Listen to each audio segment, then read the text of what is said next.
পৃথিবীর সবচেয়ে ভালো জায়গার নাম হচ্ছে মক্কা, ঠিক না? পৃথিবীর সবচেয়ে ভালো জায়গার নাম হচ্ছে মক্কা। সবচেয়ে ভালো মানুষের জন্মস্থানও মক্কা। সবচেয়ে খারাপ মানুষটাও মক্কার, আবু জাহাল, ঠিক না? তো গোটা পৃথিবীতে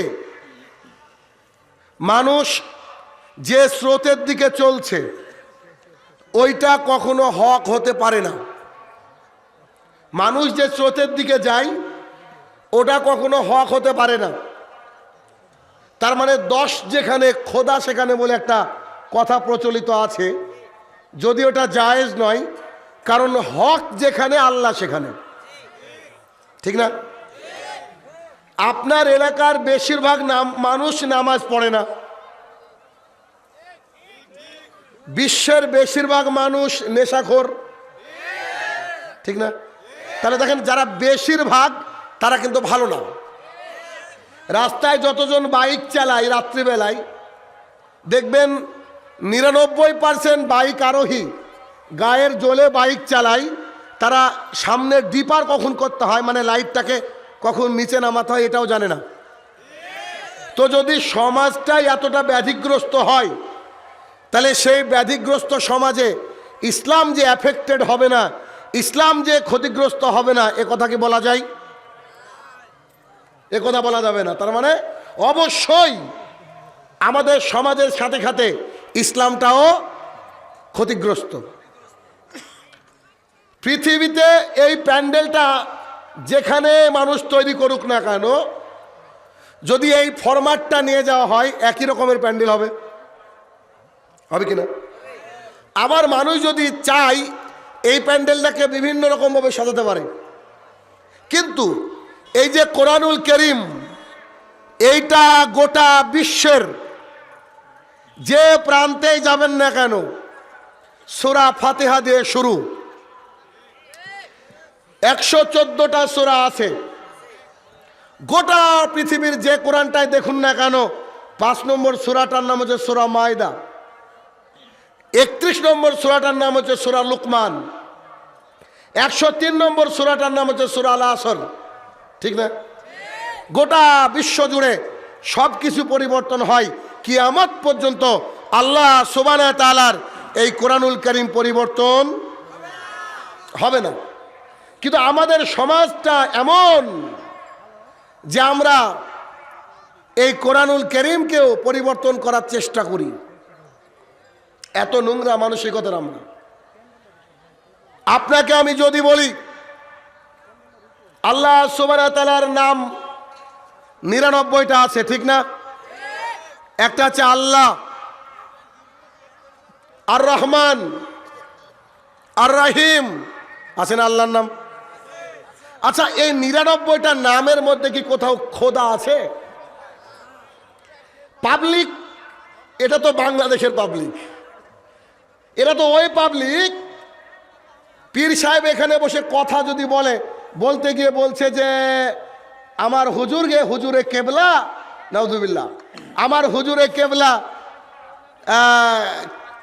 সবচেয়ে ভালো জর্দা দিয়ে পান খেতেন, হাকিমপুরি জর্দা। তো লোকজন বলছে সুবহানাল্লাহ। ওই পাবলিকই তো আপনারা, মানে বুঝে শুনে কথা বলতে হবে। তো আল্লাহ সুবহানাহু ওয়া তাআলার নাম 99টা। আল্লাহ বলছেন শোনো, তোমার যে নামে পছন্দ আমাকে ওই নামে ডাকো। কিন্তু আমরা আল্লাহকে ডাকি খোদা, ঠিক না? 99টা নাম আল্লাহ দিয়ে দিলেন, আমাদের পছন্দ হয়নি, আমরা কি রেখেছি? খোদা, যেটা জায়েজ না বলা। পৃথিবীর বুকে একটা কিতাবই রয়েছে যার মধ্যে কোনো পরিবর্তন করা হয়নি, হবে না কিয়ামত পর্যন্ত। এর রক্ষাকারী হচ্ছে আল্লাহ সুবহানাহু ওয়া তাআলা। কিন্তু আমরা হচ্ছে বাংলাদেশের পাবলিক, পরিবর্তনটা আমাদেরকে করতেই হবে। তাই এই কোরআনুল কারীমের প্রায় 56টা নাম রয়েছে। কোরআনুল কারীম, কোরআন মাজিদ, খালি কোরআন, কিন্তু আমরা বাংলাদেশের পাবলিক করেছি কোরআন শরীফ। বুঝতে পারেননি? প্রায় 56টা নামের মধ্যে এই শরীফ শব্দটা নাই, কিন্তু পাবলিক আমরা হাত দিতে দিতে আল্লাহর গ্রন্থ কোরআনে লিখেছি নুরানি হাফেজি কোরআন শরীফ। এই নামটাই জায়েজ নয়। কেন? এটা আল্লাহর কিতাব। তোমার এত বড় সাহস হয় কি করে তুমি এই কোরআনুল কারীমের নামকে পরিবর্তন করেছো? তুমি যদি এটা করতে পারো তুমি তো মিস্টার ইবলিসের বাপ। তাহলে যে লোকটা কোরআনুল কারীমকে, কোরআন মজিদকে, কোরআনকে বলছে কোরআন শরীফ, সে লোকটা আর কিছু পরিবর্তন করবে না, ওকে ভরসা করা যাবে? তাহলে পরিস্থিতিটা কি দেখেন। আরে এটা তো এমদেদিয়া লাইব্রেরি বোধহয়, এছাড়া যে আরো কত লাইব্রেরি আছে বলছে কোরআন শরীফ। তো আমরা দুনিয়ার জীবনে তো আছি, ধর্মীয় বিষয়টাকে আমরা আমাদের মতো করে দেখার চেষ্টা করি। যেটা ভালো লাগলো মেনে নিলাম, যেটা ভালো লাগলো না সাইডে রেখে দিলাম। এরা আছে আমাদের বর্তমান পরিস্থিতি, পরিবেশ। যদি আমরা সহিহ সুন্নাহ এবং কোরআনুল কারীমে যা এসেছে সেটাকে আমরা মেনে নিতে পারতাম, তো আমাদের মধ্যে এত দলে আমরা বিভক্ত হতাম না। আজকে কত দল বলছে তুই ওর প্রোগ্রামে যাস না, আরেকজন বলছে তোর ওর প্রোগ্রামে যাবি না, আর এক পীর সাহেব তো আবার ফু দিয়ে জান্নাত পাঠিয়ে দিচ্ছে, আরেকজন বলছে কিয়ামতের মাঠে আমি জাহাজ নিয়ে আসবো। দেখেন তো, ও ওর নিজের মতো করে বুঝেছে ধর্মকে। অথচ সাহাবাই কেরাম কোরআনের কোনো আয়াত নাজির হলে মুহাম্মদ সাল্লাল্লাহু আলাইহি ওয়াসাল্লামের সঙ্গে পেশ করতেন, বলতেন এটার অর্থ কি, এটা তোমরা বুঝি না, এটা আমরা বুঝি না। এই জন্য আজকে অ্যান্ড্রয়েডের জামানা। আমার বাড়ি কোথায়? সেই ভারতবর্ষের এক প্রান্তে। আর আপনারা এখানে বসে আমাকে দেখেছেন। এখনো যারা লাইভ চলছে, গোটা বিশ্বের বহু বাঙালিরা আমাদের এই প্রোগ্রামটা শুনছেন। গোটা পৃথিবী থেকে মানুষ আমাদের এই প্রোগ্রামগুলো দেখছেন এবং দেখবেন। আল্লাহ সুবহানাহু ওয়া তাআলা এই সুব্যবস্থা করে দিয়েছেন, কিন্তু আমাদের যে বলার গতি, আমাদের যে চলার গতি, এক একটা আলেমের এক এক রকম।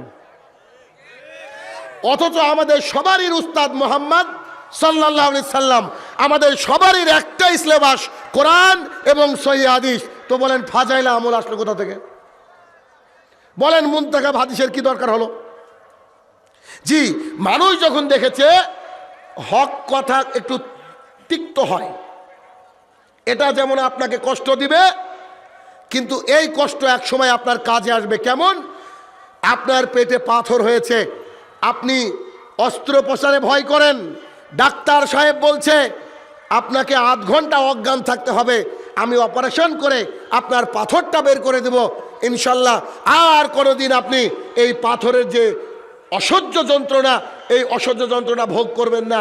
আচ্ছা বলেন তো, আপনি যদি মনে করেন না না না আমার আধ ঘন্টার কষ্ট সহ্য করতে পারবো না, আমার খুব কষ্ট হবে, তো এই আধ ঘন্টার কষ্ট যদি সহ্য না করেন তাহলে কি সারা জীবন কষ্ট পাবেন না?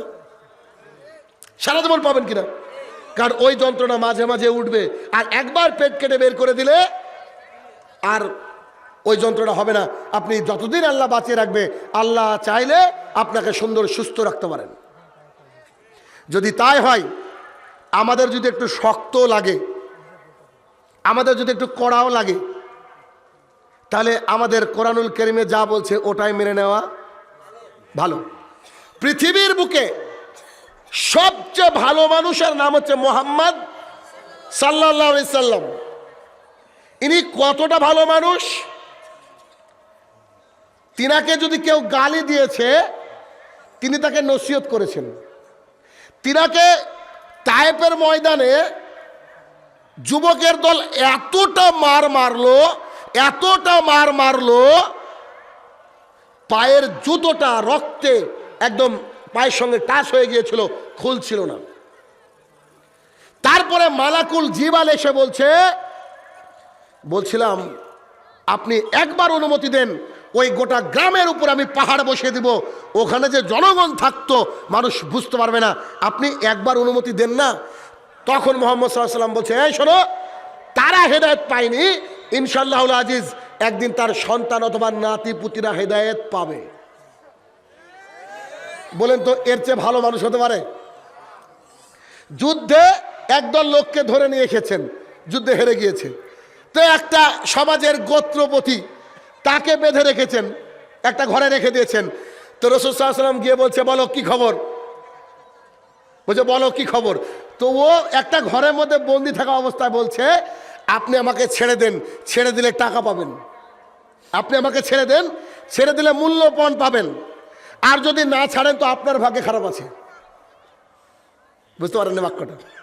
নেতার ঘরে বন্দি একটা চাকর বলছে, একটা পরাধীন মানুষ বলছে, আপনি ছাড়লে টাকা পাবেন, না ছাড়লে আপনার ভাগ্যে খারাপ আছে। কত বড় সাহস! বলে ওকে বাঁচিয়ে রাখা যায়? আম দৃষ্টিতে, সাধারণ দৃষ্টিতে পৃথিবীর কোনো নেতাকে বাঁচিয়ে রাখবে না। বলবো, আরে আমি তোকে এখানে বন্দি করে রেখেছি, তুই আমার উপরে কথা বলিস মানে? বলবে কি বলবে না? এইভাবে পরের দিন মুহাম্মদ সাল্লাল্লাহু আলাইহি ওয়াসাল্লাম যাই, বলেন কেমন আছেন, খবর কি? তো বলছে যে আপনি আমাকে ছেড়ে দিলে মুক্তিপণ দিব, আর যদি আপনি আমাকে এভাবে হত্যা করেন তো আপনার ভাগ্যে খারাপ আছে, আপনাকে মেরে ফেলবো। কত বড় সাহস! 3 দিনের বেলা এটা বলেছেন রাসূল সাল্লাল্লাহু আলাইহি ওয়াসাল্লাম সাহাবায়ে কিরামকে বললেন, যাও ছেড়ে দাও। তো সেই লোক রাস্তা দিয়ে যাচ্ছে, বলছি না আশ্চর্য পাবলিক। আরে মানুষ তো দেখেছি পৃথিবীতে, এটা আবার কোন ক্যাটাগরির মানুষ যাকে আমি 3 দিন হুমকি দিলাম, তারপর আমাকে ছেড়ে দিয়ে বলছে যাও চলে যাও? এর চেয়ে ভালো মানুষের হতে পারে কি? তো তিনি রাস্তার মধ্যে ঘুরে এসে বলছে, কি বলতে হবে বলেন? তো কি? তো আমি ইসলাম গ্রহণ করতে চাই। বলছে বলো আশহাদু আল্লা ইলাহা ইল্লাল্লাহ ওয়া আন্না মুহাম্মাদার রাসূলুল্লাহ। এইটা হচ্ছে মুহাম্মদ সাল্লাল্লাহু আলাইহি ওয়াসাল্লাম, এইটা হচ্ছে মুহাম্মদ সাল্লাল্লাহু আলাইহি ওয়াসাল্লাম। তো সেই মুহাম্মদ সাল্লাল্লাহু আলাইহি ওয়াসাল্লাম তার নিজের এরিয়াতে, নিজের গ্রামে, নিজের বাড়িতে টিকতে পারেননি। কেন? তিনি হক কথা বলতেন তাই। আপনার ইমাম যদি টিকে থাকে, তাহলে আপনার ইমামকে আগে যাচাই করতে হবে, হক কথা বলতে পারে তো? আপনার ইমাম মানে গোটা বাংলাদেশের ইমাম, গোটা বাংলাদেশের ইমাম মানে গোটা পৃথিবীর ইমামের কথা বলছি আমি। কারণ যারা হক কথা বলবে ওরা জাতির সামনে অপদস্থ হবে, লাঞ্ছিত হবে, মার খাবে, খাবেই খাবে। যদি না খাই তাহলে ভাবতে হবে যে ও গোল আলু। গোল আলু বুঝেন কি? যেটা সব তরকারিতে ফিট আছে না? যখন সুর চলছে তখন সুরের রাজা, যখন মানে গজল চলছে তখন কোকিল কণ্ঠী, যখন আব্দুর রাজ্জাকের গতিতে বক্তৃতা চলছে তখন ধমক। মানে এ গোল আলু, একে দিয়ে জাহান্নাম উদ্বোধন হবে। অতএব কথা বলতে হবে কোরআন এবং হাদিস থেকে। রাসূল সাল্লাল্লাহু আলাইহি ওয়াসাল্লাম যেভাবে বলেছেন ওইভাবে বলতে হবে। তাতে আপনি রাগেন, চটেন, ফাটেন অথবা ভালোবাসেন, যাই করেন না কেন আপনাকে হক কথা বলতে হবে। কারণ অতদূর থেকে এতদূর পর্যন্ত এসে আপনাকে আমি একটা গৃহপালিত ইসলাম ধরিয়ে দিয়ে জাহান্নামে যাওয়ার রাস্তা তৈরি করতে রাজি না। বলছিলাম সামাজিক ব্যাধি। আমরা হচ্ছে মানুষরা হচ্ছে সমাজবদ্ধ জীব, ঠিক না? বনের পশু একা বাঁচতে পারে হয়তোবা, কিন্তু আমরা মানুষেরা একা বসবাস করতে পারি না। এই জন্য একটা কথায় আছে যে we can not live without hour sincere friends. আমরা আমাদের ভালো বন্ধু ছাড়া আমরা বসবাস করতে পারি না। So always love to the people, সবসময় মানুষকে ভালোবাসো। And relation is totally depend on giving and return. বলছে সম্পর্কটা বজায় থাকে দেওয়ার নেওয়ার উপরে। মানে আপনাকে যদি আমি ভালোবাসি তবেই আপনি আমাকে ভালোবাসবেন। আপনাকে যদি ভালোবাসা না দিতে পারি তাহলে আপনি আমাকে কখনো ভালোবাসবেন না। এটা মানুষের রীতিনীতি, গতি। তাহলে আমাদের সমাজবদ্ধ জীব আমরা, আমাদের সমাজটা স্প্রেড আউট হয়েছে পৃথিবীর বুকে বিবাহের মাধ্যমে, ঠিক না? বিবাহের মাধ্যমে জনৈক সাহাবী এসে মুহাম্মদ সাল্লাল্লাহু আলাইহি ওয়াসাল্লামের কাছে দাঁড়ালেন। এসে সালাম দেওয়ার পরে বলছেন, আল্লাহ রাসূল, এই যে আমি, আরে তোমার গায়ে দেখছি হলুদ, কি ব্যাপার, বিয়ে করেছো নাকি? জি আল্লাহ রাসূল, বিয়ে করেছি। মুহাম্মদ সাল্লাল্লাহু আলাইহি ওয়াসাল্লামের সাহাবী বিয়ে করেছে, মুহাম্মদ সাল্লাল্লাহু আলাইহি ওয়াসাল্লাম জানতে পারেনি। বাক্যটা আমি বুঝাতে পারি না আপনাকে, বুঝেন। রাসূল সাল্লাল্লাহু আলাইহি ওয়াসাল্লামের সাহাবী বিয়ে করেছে, রাসূল সাল্লাল্লাহু আলাইহি ওয়াসাল্লামকে বরযাত্রী নেয়নি। কেন? বরযাত্রী হারাম তাই। আপনাকে আমি এই দিনাজপুরের মাটিতে আজকে প্রমাণ করে যাব যে বরযাত্রী হারাম। একটু পরে বলি, দেখেন একটু।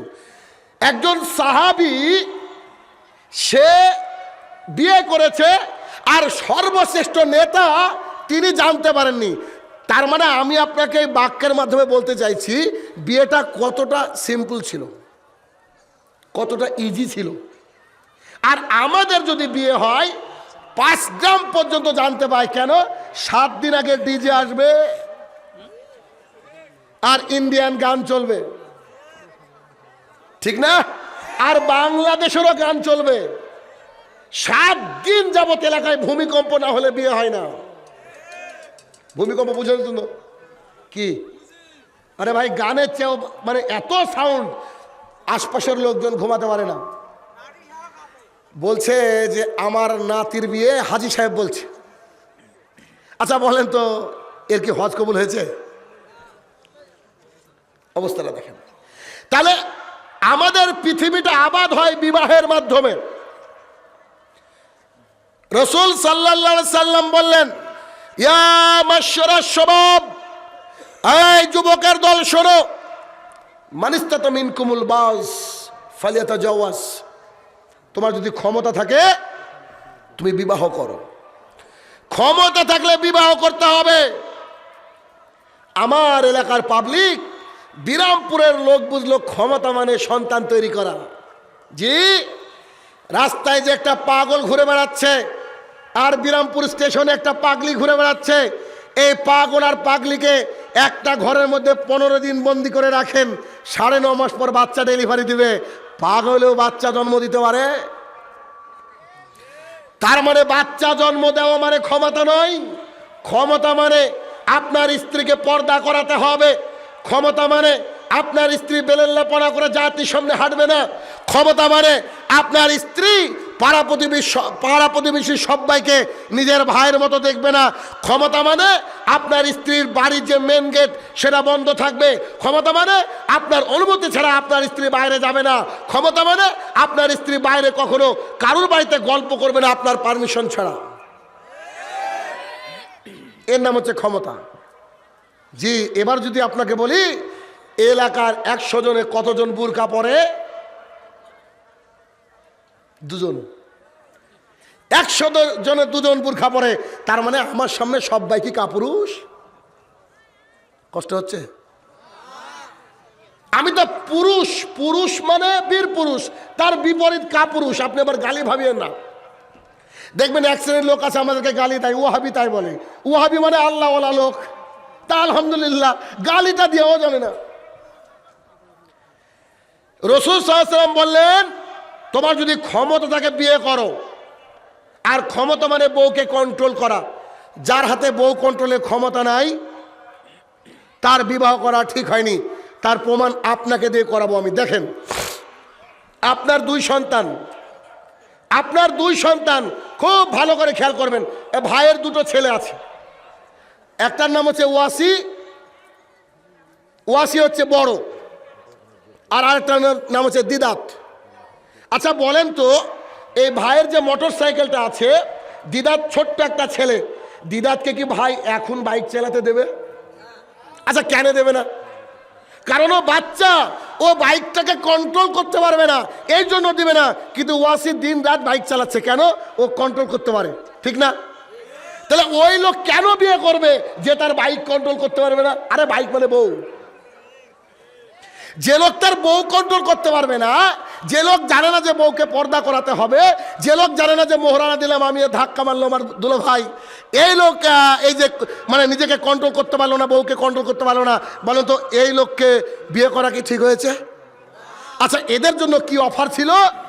রাসূল সাল্লাল্লাহু আলাইহি ওয়াসাল্লাম বলছেন, এত তোমার কাম শরীরে, এত সেক্সুয়াল পারসন তুমি, তোমাকে বলছি তুমি সিয়াম পালন করো। একই হাদিসে মুহাম্মদ সাল্লাল্লাহু আলাইহি ওয়াসাল্লাম বলছে, ক্ষমতা থাকলে কি করো? বিয়ে করো।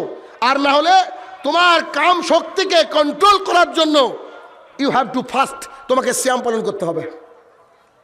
আপনাদের 98 জন লোকের রোজা করার দরকার ছিল, তারপরে যেদিন ক্ষমতা হতো ওই দিন বিবাহ করার দরকার ছিল। তাহলে আপনার ফ্যাক্টরি থেকে কি প্রোডাকশন হবে এটা তো বুঝতে পারছি। ফ্যাক্টরি যদি খারাপ হয় মাল ভালো হবে কি? মাল ভালো হবে না। বিবাহের মধ্যে যে কত রকমের সামাজিক ব্যাধি আছে বলতে গেলে সারা রাত পার হবে।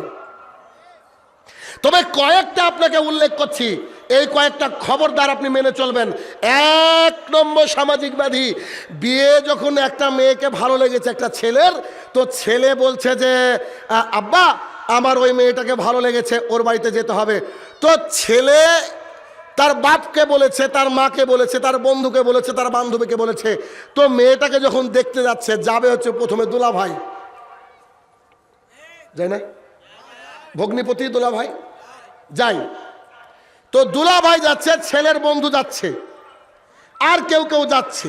গিয়ে মেয়েটাকে সামনে একটা চেয়ারের উপরে বসে দিয়ে বলছে মা একটু চুলটাকে খুলো তো, কতক্ষণ আছে সাইজ দেখি, দেখে না, একটু হাঁটো তো, ল্যাংলা রুলা কিনা দেখি, একটু হাসো তো, দাঁতগুলা ঠিক আছে কিনা দেখি, এক গ্লাস পানি দাও। আচ্ছা বলো তো, শাক রান্না করতে গেলে কতটুকু হলুদ দিতে হয়? মানে ইন্টারভিউ চলছে এখন, বিশেষ ক্যাডার ভর্তি হবে, তার জন্য ইন্টারভিউ। এইরকমভাবে মেয়ে দেখে সবাই হাতের মধ্যে একটা উপহার বা টাকা গুঁজে দেয়, ঠিক না? এই নীতি হিন্দু ধর্মেও নাই, এই নীতি হিন্দু ধর্মেও নাই। আর আপনি নাকি সর্বশ্রেষ্ঠ ধর্মের একজন মানুষ, কত বড় লজ্জার কথা। জনৈক সাহাবী এসে আল্লাহ রসুলকে বলেন, আল্লাহ রসুল জীবনও বলছি আমি বিয়ে করতে চাচ্ছি। বলছে মেয়ে দেখেছ? বলে জি না, আমি তো মেয়ে দেখিনি। বলছে আনসারি মহিলাকে বিয়ের আগে দেখে নিও, কারণ ওদের আবার চোখের ডিফেক্ট থাকে। রাসূল সাল্লাল্লাহু আলাইহি ওয়াসাল্লাম এই বাক্যের মাধ্যমে বলতে চাইলেন, যে ছেলে বিয়ে করবে সেই ছেলে গিয়ে সরাসরি মেয়েকে দেখবে, ছেলের বাপ পর্যন্ত দেখতে পাবে না। দুলা ভাই গেল মানে ছেলের বাপ দেখতে পারবে না, কারণ ছেলের বাপও বিয়ে করার যোগ্য তখন ওই মুহূর্তে, বুঝেননি? ছেলের বউ হয়ে গেলে না বৌমা, তার আগে তো ও বিয়ে করতে পারে। তাহলে এই যে এক নম্বর প্রথম সামাজিক ব্যাধি, যদি আমার দেখাতে এরকম কন্ডিশন হয়, দেখাতে জেনে হয়, তাহলে আমাদের সমাজটা কি ভালো হবে? আবার কি বলেছে, কিছু কিছু ছেলে বলেছে আমার বাপের পছন্দ না হলে আমি কিন্তু বিয়ে করবো না। ওর বাপের ক্যাটরিনা কাইফ পছন্দ, ও তো ইন্ডিয়া যেতে হবে। গোটা পৃথিবী জুড়ে খুঁজে পায় না। বলছে কত নম্বর মেয়ে দেখতে যাচ্ছে? বলছে 113, সেঞ্চুরি পার। রাসূল সাল্লাল্লাহু আলাইহি ওয়াসাল্লাম বলছেন মেয়েদেরকে বিবাহ করা হয় 4টে জিনিস দেখে, মেয়েদেরকে বিবাহ করা হয় 4টে জিনিস দেখে। আর তোমাকে বলছি তুমি বিবাহ করবা তার দিনদারিতা দেখে। ছেলে গিয়ে বলবে নামাজ পড়ে কি আপনার মেয়ে? জি। কোরআন পড়া জানে? জি। আদব আখলাক কেমন? ভালো, আলহামদুলিল্লাহ, কালকে আসছি বিয়ে করতে। কোনো রকমের কোনো টাকা খরচ নাই, কোনো রকমের কোনো জাহালাত নাই। আর দুলা ভাইকে যদি পাঠানো হয়, একটা কালকে শিয়াল ধরবেন এ মাঠ থেকে, শিয়াল ধরে ওর কাছে একটা মুরগি রাখবেন, মুরগি এক রাত রাখবেন। জি থাকবে মুরগি, শিয়ালের কাছে মুরগি পোষানো দিলে থাকে? তো দুলা ভাই কেন মেয়ে দেখতে গেল? আবার দুলা ভাই পছন্দ করে নিয়েছে। পরে আমি গবেষণা করে দেখলাম ঠিকই আছে, দুলা ভাইরই দেখা উচিত, কারণ ছেলে তো বিয়ে করে সৌদি আরব যাবে, এই যে ইঞ্জিন সামলাতে দুলা ভাই কি হবে, ঠিক না? নাউজুবিল্লাহ মিন যালিক। সমাজটা কোথায় গিয়েছে? সমাজটা কোথায় গিয়েছে? এক নম্বর।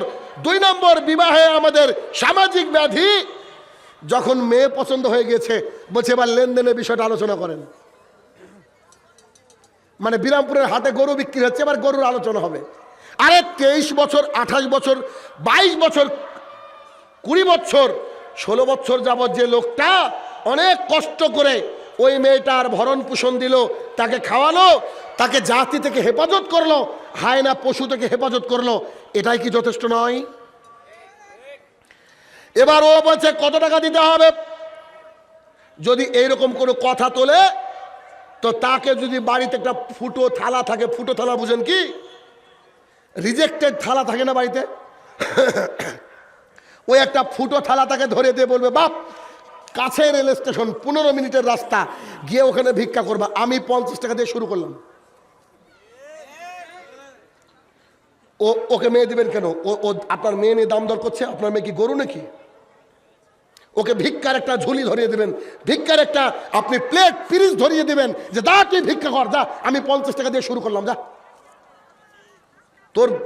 তোকে বিয়ে করতে হবে না। তার মানে এই যে পণ প্রথা এটা জায়েজ নয়। যে দাবি করবে ওর সাথে মেয়ে বিয়ে দেবেন না, বিশ্বাস করুন ও আপনার মেয়েকে নিয়ে সে তার ব্যবসা বাড়াতে চাইছে, সে তার ব্যবসা বাড়াতে চাইছে। সুতরাং যারা দাবি করবে তার সাথে বিয়ে দেবেন না। যে দাবি করবে না তাকে আপনার ইচ্ছা হলে গোটা বিরামপুর কিনে তাকে গিফট করে দেন, জায়েজ, অসুবিধা নেই। তারপরে সামাজিক ব্যাধি, যখন বিয়ে রেডি হয়ে গেল, বিয়ের একদিন বা দুদিন আগে ছেলের বাড়িতে নাকি মেয়েরা হলুদ মাখাতে যাচ্ছে, যায় একই রকমের শাড়ি পরে, হলুদ শাড়ি পরে, সামনে থালা নিয়ে তাতে হলুদ নিয়ে যাচ্ছে। বলেন তো এদের বাপের নাম চণ্ডীদাস কিনা? এ মুসলমানের মেয়ে কবে হলো? যার বুকে পিঠে উড়না নাই এ মুসলমানের মেয়ে কবে হলো? আবার ক্যামেরাম্যান এত বড় একটা ক্যামেরা নিয়ে ওটাকে ভিডিও করছে। তো ছেলে খালি গায়ে বসে আছে, ছেলেকে গিয়ে কি করছে? হলুদ মাখাচ্ছে। আচ্ছা বলেন তো একটা পুরুষ যদি একটা নারীর গায়ে হাত দেয়, জেনা না? তো যে সম্পর্কে প্রথমে জেনা হয় আর যে সম্পর্কের ব্যাপারে আবু হুরায়রা রাদিয়াল্লাহু তাআলা আনহু বলেন রাসূল সাল্লাল্লাহু আলাইহি সাল্লাম বলেছেন, এই পৃথিবীতে কোনো মানুষ যদি এই জন্য বিয়ে করে যে আমি আমার যৌবনকে কন্ট্রোল করব, তাহলে আল্লাহ সুবহানাহু ওয়া তাআলা তার বিয়ের রাস্তাকে সহজ করে দেন। আল্লাহ সুবহানাহু ওয়া তাআলা বলেন তুমি বিবাহ করো, তোমার রিজিকের দরজা আমি আল্লাহ খুলে দেব। এত সুন্দর একটা ইবাদত এই বিবাহ, আর এই বিবাহের ইবাদতের সূচনায় হলুদ মাখাতে গেছে। হলুদ টলুদ মাখিয়ে ছেলেটাকে গোসল করে দিচ্ছে। কেন, ও কি প্যারালাইজ নাকি? ও একা গা ধুতে পারে না? আবার বান্ধবীরা এসে, আবার শালিকারা এসে তাকে নাকি গোসল করিয়ে দেয়। কাপুরুষ সমাজ, আমাদের সমাজের অধিকাংশ মানুষ কাপুরুষ বিদায় এই ধরনের ঘটনা আমাদের চোখের সামনে দিয়ে ঘটে। অতএব এই নীতিকে ত্যাগ করতে হবে। এর পরের অন্যতম জাহেলিয়াত, বিয়ের দিনে আয়েশা রাদিয়াল্লাহু তাআলা বলেন আমি দোলনায় বসে দোল খেলছিলাম, তো আমাকে এসে বলছে চলো তোমাকে সাজিয়ে দিই। কেন? আজকে তোমার বাসর রাত। তো যেদিন সাজবে মহিলারা ওই দিন ওর কি বাসর রাত। তো 150 জনের কি বাসর রাত? একজনের না হয় বাসর রাত, 150 জনের কি বাসর রাত? চিন্তা করেন তাহলে এ মহিলারা সাজলো কেন? এদের সবারই বাবার আছে দায়ুস, আর দায়ুস জান্নাতে যাবে না। আমি বলছি না, কে বলছে? আব্দুল্লাহ ইবনে মাসউদ রাদিয়াল্লাহু তাআলা আনহু বলেন রাসূল সাল্লাল্লাহু আলাইহি সাল্লাম বলেছেন 3 শ্রেণীর মানুষের জন্য জান্নাত হারাম। 3 শ্রেণীর মানুষের জন্য জান্নাত হারাম। এক, মদমিনুল খামরিন, নিয়মিত পান বিড়ি জর্দা গুল সিগারেট যারা খায় তারা জান্নাতে যাবে না। এবারে ঠিক নাই। 3 শ্রেণীর মানুষের জন্য জান্নাত হারাম। যারা পান বিড়ি জর্দা গুল সিগারেট খায় তারা জান্নাতে যাবে না। এবার আপনার হুজুরের কি হবে? ও যে হাকিমপুরি দিয়ে পান চাবাচ্ছে। 2, আর রাজুলাতা মিন নিসাই, পুরুষের বেশধারী নারী জান্নাতে যাবে না। জিন্সের প্যান্ট কিনে দিয়েছে বাবা 1800 টাকা দিয়ে, এ মেয়ে জান্নাত যাবে না। ছেলেদের মতো চুল কেটে ছোট করেছে, এ জান্নাতে যাবে না। শুনুন, ছেলে মেয়েকে তৈরি করতে জন্ম নিলে তার বিশেষ কিছু দায়িত্ব থাকে। 1, 7 দিনের দিনে আকিকা দিতে হবে। ছেলে হলে 2টো ছাগল, মেয়ে হলে 1টা ছাগল। 2, পেছনে যে কি চিৎকারই শুরু করলো, নাটোর থেকে শুরু করে কি স্টেশন এটা? বিরামপুর। নাটোর থেকে শুরু করে বিরামপুর পর্যন্ত ফুল স্পিডে একই গতিতে ডিজে বাজলো। বন্ধুরা এত চিৎকার চেঁচামেচি করলো, এমনি একটু ঘুমানোর দরকার ছিল, ঘুমের ঘাটতি আছে, এত যে চিৎকার শুরু করলো কি বলবো। আরে মেয়ে মানুষকে এভাবে কথা বলতে পারে? তো এই ভাই তো বলেই ফেললো যে ট্রেনে মাঝে মাঝে ধর্ষণ হয়, একটা নারীকে 17 জন ধর্ষণ করেছে, বোধহয় এরাই নাকি। কি বলবে বলেন দেখি? একটা মেয়ে মানুষ মানে ওর বাইরে কথা আওয়াজ যাওয়াই জায়েজ না। আল্লাহ সুবহানাহু ওয়া তাআলা সূরা আহজাব সূরা নম্বর 33 আয়াত নম্বর 53-তে বললেন মহিলাদের কাছ থেকে কিছু চাইলে আড়াল থেকে চাইতে হবে। রাসূল সাল্লাল্লাহু আলাইহি ওয়াসাল্লাম বললেন, এই মহিলারা শোনো, তোমরা কোনো পুরুষের সাথে পর পুরুষের সাথে কোমল ভঙ্গিতে কথা বলো না। জি, আপনি বাথরুমে ঢুকেছেন, আপনার ফোন এসেছে, এবার আপনি ফোনটাকে ধরে বলছেন আসসালামু আলাইকুম। জি, কে বলছিলেন? আরে আমার কলিজার ভাই আমার, কেমন আছেন? এই যদি দিয়ে শুরু হয়, এই মেয়েটা আপনার সাথে পরকিয়া করবে উইদিন 7 days, 7 দিনের মধ্যে। ঠিক না? আপনার বউকে আপনার মেয়েকে শেখাতে হবে কিভাবে। খবরদার ফোন ধরবে না, আর ফোন যদি ধরো গতি কেমন হবে, বলে হ্যালো, উনি বাথরুমে গিয়েছে, পরে ফোন করেন, ব্যাস। ও ভাবে বাপরে বাপ, কি রে, ধানি লঙ্কা নাকি গোলমরিচ। জি, এই গতিতে কথা বলতে হবে। আর ওই যে পিছনে মেয়েগুলা ছেলে বন্ধুর সাথে এই যে 3-3.5 ঘন্টার জার্নি বোধহয়, আল্লাহ কি যে চিৎকার করলো, কত যে কথা বললো। আমি ভাবলাম একটু ফেসবুক লাইভে এদেরকে ভাইরাল করি, তারপরে ভাবলাম না, মেয়ে মানুষ থাক, এদেরকে এইভাবে করা ঠিক হবে না। আমরা তাদেরকে ইজ্জত দিলাম, আমরা 2-4 জন দাঁড়িয়েওয়ালা লোক বসে আছি, আর তারা নানান রকম গল্পে মেতে উঠেছে। তা আমি মনে মনে ভাবলাম, ট্রেনে 2 প্রকারের হকার, এক প্রকারের হকারের ইনকাম হচ্ছে, আর এই প্রকারের হকারের কোনো মালই নাই, বিক্রিও নাই, বিনা পয়সা চিৎকার করছে। তাহলে এটা কি চলে বলেন দেখি?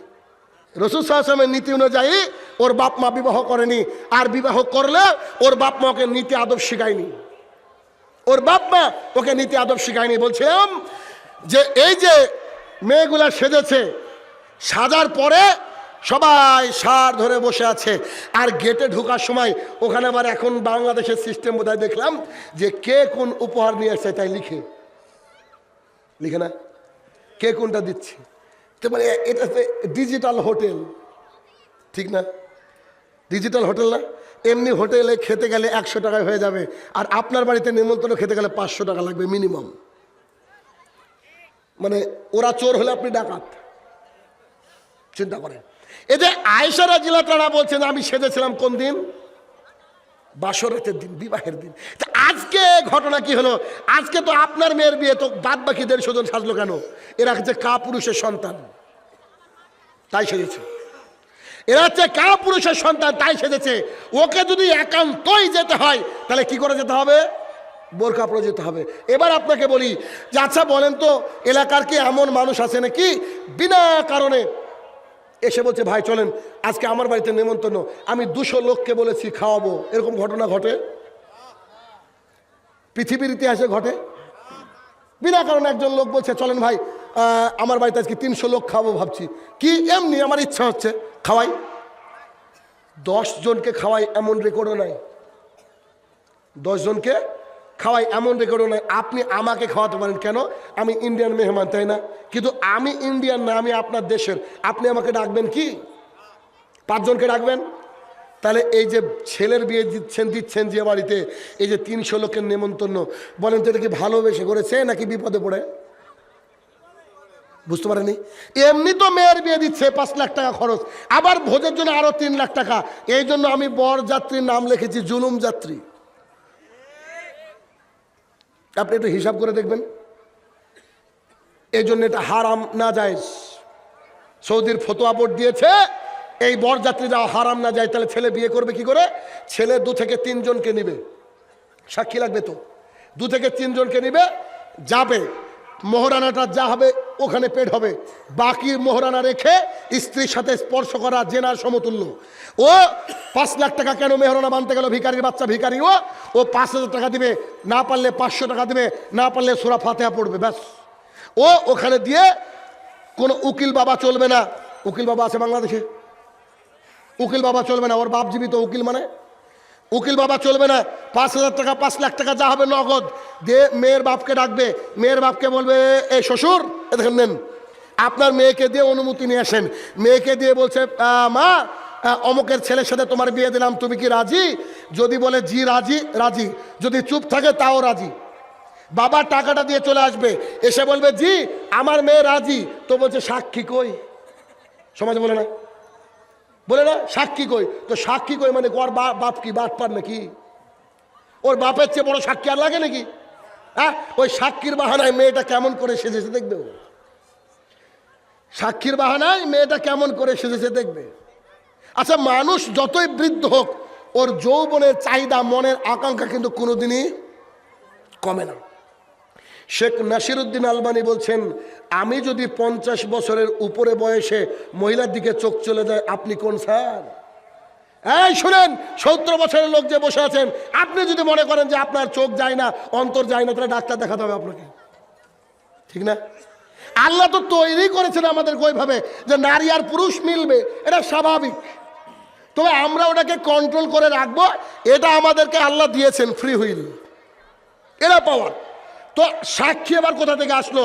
এবার বলবে কাবিল তু বা কবুল হয়ে গিয়েছে। এবার আলেম সাহেব বসে ছেলেকে বলছে, বলো লা ইলাহা ইল্লাল্লাহ। কেন, আর বাপের নাম কি নরেন্দ্র মোদী নাকি? ও লা ইলাহা ইল্লাল্লাহ বলবে কেন? ও তো লা ইলাহা ইল্লাল্লাহ বলার পরেই না মুসলমান। আছে কিনা এই দেশে আপনাদের? আমার দেখে লা ইলাহা ইল্লাল্লাহ পড়ে, আশ্চর্য দুনিয়া। আরে ও তো এমনি মুসলমান, আবার লা ইলাহা ইল্লাল্লাহ কেন? বিয়ে হয়ে গেল, যদি শ্বশুর খেতে দেয় তো আপনার ভাগ্য ভালো, 3-4 জনকে ড্রাইভার সহ খান, না হলে বউকে নিয়ে বাড়িতে এসে এবার আপনার কাজ কি? ওলিমার দাওয়াত দেন। বিরামপুর নয়, গোটা বাংলাদেশকে বলেন আপনি, জায়েজ, এইটা জায়েজ। আর রাসূল সাল্লাল্লাহু আলাইহি ওয়াসাল্লাম বলছেন, ওলিমার দাওয়াত খাওয়াচ্ছে ওয়াজিব। ওলিমার যদি কেউ আপনাকে দাওয়াত করে, নেমন্তন্ন করে, অবশ্যই যাবেন। তবে এইখানে একটা জাহালাত আছে। জাহালাতটা আছে এই, প্যান্ডেলটা যেটা করা হয়, নারী আর পুরুষ একসাথে বসার ব্যবস্থা করা হয়। আমরা এই ফিতনা থেকে বাঁচার জন্য প্যান্ডেলের মধ্যে মিডিল দিয়ে যদি একটা পার্টিশন দিয়ে দেওয়া হয়, এক সাইডে পুরুষ, এক সাইডে মহিলা লেখা হয়, তাহলে আমাদের মা বোনরা অনেক বেঁচে যায়, ঠিক না? তাহলে বিবাহটা হবে কার পদ্ধতিতে? রাসূল সাল্লাল্লাহু আলাইহি ওয়াসাল্লাম যেভাবে বলেছেন, হিন্দুর মতো চলবে না। তাহলে এই 1 নম্বর সামাজিক ব্যাধি বিবাহের মধ্যে শুনলেন। 2 নম্বর সামাজিক ব্যাধি আপনাকে আমি বলি, সেটা কি? একজন ব্যক্তি অসুস্থ, আব্দুর রহমান অসুস্থ, তো ওর মা করেছে কি, 7 বাড়ি গিয়েছে, 1 2 3 4 5 6 7, 7টা বাড়িতে গিয়ে তেল তুলছে। তেল আছে না নাই? আরো জোরে বলেন।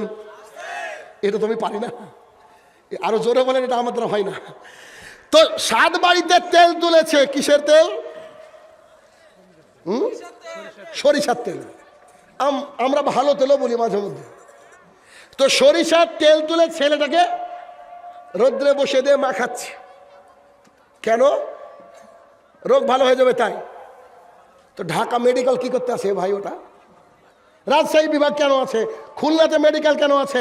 আপনার এই বিরামপুরে মেডিকেল কেন আছে? ভেঙে দেন ওগুলা। তেলেই যখন ভালো হবে মানুষ। তেল তুললেন, তেল মাখালেন, আপনি মনে করছেন বোধহয় এটা ভালো, এটা হচ্ছে শিরক। জি, শিরক। কেন শিরক? কারণ এটা আপনার বিশ্বাস। আপনি তেল মাখবেন কেন? 1 গ্রাম তেল তুলে গাধন তেল দিয়ে জায়েজ। কিন্তু আপনার বিশ্বাস, যদি 7 বাড়ি থেকে তেল তুলে আমার ছেলে, আমার মেয়ে, আমার স্বামীকে মাখাই, তাহলে তারা সুস্থ হয়ে যাবে। সুস্থ করার মালিক কে? তাহলে সুস্থ করার মালিক 7 বাড়ির তেল। তাহলে এটা শিরক। বুঝতে পেরেছেন? এটা তুলবেন না? তুলবেন আপনারা? জি, এটাকে প্রতিজ্ঞা করতে হবে যে না, তেলের মধ্যে কোনো ক্ষমতা নাই। আল্লাহ যদি শেফা দেয়, আল্লাহ হচ্ছে শেফা দেনেওয়ালা। তাহলে শিরকটা কি জিনিস আপনাকে একটু আমি বলি। সূরা নিসা সূরা নম্বর 4 আয়াত নম্বর 48 116, সূরা মাইদা সূরা নম্বর 5 আয়াত নম্বর 72, আল্লাহ সুবহানাহু ওয়া তাআলা বলছেন, যারা শিরক করে এই পৃথিবীর বুক থেকে চলে যাবে, তারা যদি খাস তওবা না করে মারা যায়, তাদের থাকার জায়গা জাহান্নাম, আর তাদেরকে উদ্ধারকারী কোনো কেউ থাকবে না। অতএব শিরক থেকে দূরে থাকতে হবে। শিরকটা হচ্ছে কি? আপনার এলাকায় তাবিজ চলে। তাবিজ, তাবিজ কে দেয়? কে দেয়? কবিরাজ দেয়। হুজুর দেয় না? হুজুর হুজুরও তাবিজ দেয়। হুজুরকে বলবেন, শাইনুর রহমান বলেছে, রাসূল সাল্লাল্লাহু আলাইহি ওয়াসাল্লাম বলেছেন, মুসনাদ আহমদ 4 নম্বর খণ্ড 256 নম্বর পৃষ্ঠা, আপনার হুজুরের জন্য রেফারেন্স, আপনার হুজুরের জন্য রেফারেন্স, 4 নম্বর খণ্ড 256 নম্বর পৃষ্ঠা, মুসনাদ আহমদ। রাসূল সাল্লাল্লাহু আলাইহি ওয়াসাল্লাম বলছেন, মান তাল্লাকা তামিমা ফাকাদ আশরাকা, যে ব্যক্তি রোগ সারবে, কোনো কিছু হবে এই উদ্দেশ্যে কোনো কিছু লটকালো, সে ব্যক্তি শিরক করলো। আচ্ছা, আরে আপনি তো তাবিজ ব্যবহার করতে পারবেন না, পারবেন না, একটা হিন্দু তাবিজ ব্যবহার করতে পারবে না কেন? আনাস রাদিয়াল্লাহু তাআলা বলেন, রাসূল সাল্লাল্লাহু আলাইহি ওয়াসাল্লামের কাছে 10 জন ব্যক্তি আসলেন, 9 জনকে মুহাম্মদ সাল্লাল্লাহু আলাইহি ওয়াসাল্লাম বাইয়াত করলেন, কালেমা শাহাদাতের সুধা খাওয়ালেন, একজনকে তিনি কালেমা শাহাদাত পাঠ করালেন না। সাহাবায়ে কেরামরা বললেন, আল্লাহ রাসূল সাল্লাল্লাহু আলাইহি ওয়াসাল্লাম, ওনারা তো 10 জন আসলেন, আপনি 9 জনকে পাঠ করালেন, একজনকে ছেড়ে দিলেন কেন? রাসূল সাল্লাল্লাহু আলাইহি ওয়াসাল্লাম বলছে, দেখো ওর গায়ের মধ্যে দিয়ে হাত ঢুকে দাও, ওর গায়ে তাবিজ আছে। এই হাদিস আপনারা জানেন না? কি জানেন না? আপনি হাদিসটা জানেন, হাদিসটাকে মূল্যায়ন করা জানেন না কেন? আচ্ছা বলেন তো, যে লোকটা এসেছে ও তো কাফের, ঠিক না? ও তো হিন্দু, ও খ্রিস্টান, ও ইহুদি, আরে ও তো ইসলাম ধর্ম গ্রহণ করার জন্য এসেছে, তো কাফেরের গলায় তাবিজ থাকবে না তো কি থাকবে? স্বাভাবিক। কিন্তু মুহাম্মদ সাল্লাল্লাহু আলাইহি ওয়াসাল্লামের এই বাক্য থেকে প্রমাণিত, যতক্ষণে তাবিজ খুলবেন ওর সাথে কথাই বলবেন না। বুঝতে পারেননি কথা? তো তখন কি করা হলো? গায়ের মধ্যে দিয়ে হাত দিয়ে তাবিজ ছিঁড়ে ফেলে দেওয়া হলো। এবার মুহাম্মদ সাল্লাল্লাহু আলাইহি ওয়াসাল্লাম তার সাথে কথা বললেন, তাকে কালেমা শাহাদাত পাঠ করালেন। তার মানে যে তাবিজ বিক্রি করে, তাবিজ দেয়, তার সাথে আপনি কথা বলবেন না। এবার বলছেন বড় হুজুর নাকি তাবিজ বিক্রি করে, বড় হুজুর দিয়ে জাহান্নাম উদ্বোধন হবে। তাবিজ ব্যবহার করা শিরক, আর বড় হুজুরের কাছে দেখি শিরকের ফ্যাক্টরি। এই শিরক হচ্ছে সেনসিটিভ জিনিস। রাসূল সাল্লাল্লাহু আলাইহি ওয়াসাল্লাম বলছেন, আমার উম্মত দারিদ্রতার মধ্যে নিমজ্জিত হবে, গরিব হয়ে মারা যাবে, এটা আমি ভয় করি না। আমি যা ভয় করি তা হচ্ছে গোপন শিরক। যেমন করে একটা পিপিলিকা এই পৃথিবীর বুক দিয়ে একটা পিঁপড়ে চলে যায়, মানুষ তার খবর পায় না, মানুষের ভেতরে ভেতরে শিরক ঢুকে যাবে। কেন? আল্লাহ সুবহানাহু ওয়া তাআলা ইবলিসকে এমন ক্ষমতা দিয়েছেন, তিনি আমাদের শিরার মধ্যে প্রবেশ করতে পারেন। ইবলিস আপনাকে আমাকে শিরক করায়। কি করে শিরক করায়? লোকটা তার স্ত্রীকে বলছে, এই শোনো, আজ তো রাত্রিবেলায় সহবাস হলো, কালকে সকালবেলা তো গা ধোয়া যাবে না, লজ্জার ব্যাপার। কি করা যাবে? খবরদার তুমি কালকে রান্না করবে না। আছে না নাই? সহবাস করার পরে রান্না তো দূরের কথা, মাটির উপর দিয়ে হাঁটাও যাবে না। মাটি নাকি অভিশাপ করে। তো মেয়েটা কি রকেট নাকি? ও কি রকেট নাকি? উড়ে কলতলায় চলে যাবে নাকি? Super key Spiderman? মাটির উপরে হাঁটতে হবে না ওকে? খাট থেকে নিচে মাটি নাই নাকি তার স্বামী তোকে কোলে করে নিয়ে যাবে?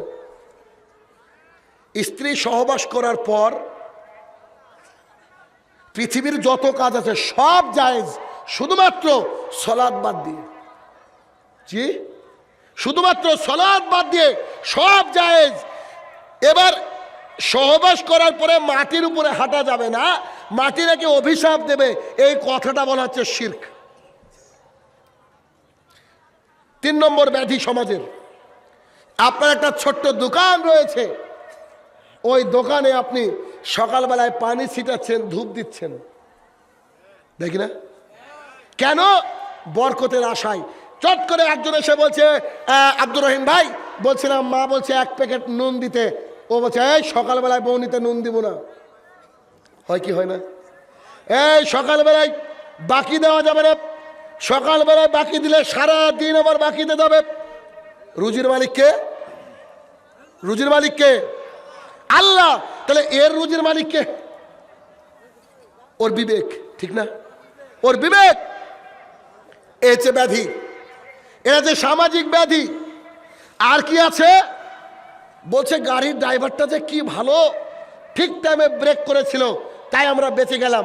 বাঁচানোর মালিককে আল্লাহ সুবহানাহু ওয়া তাআলা। গাড়ির ড্রাইভারকে আপনি বাঁচানোর মালিক ধরে দিলেন, এটা হচ্ছে শিরক।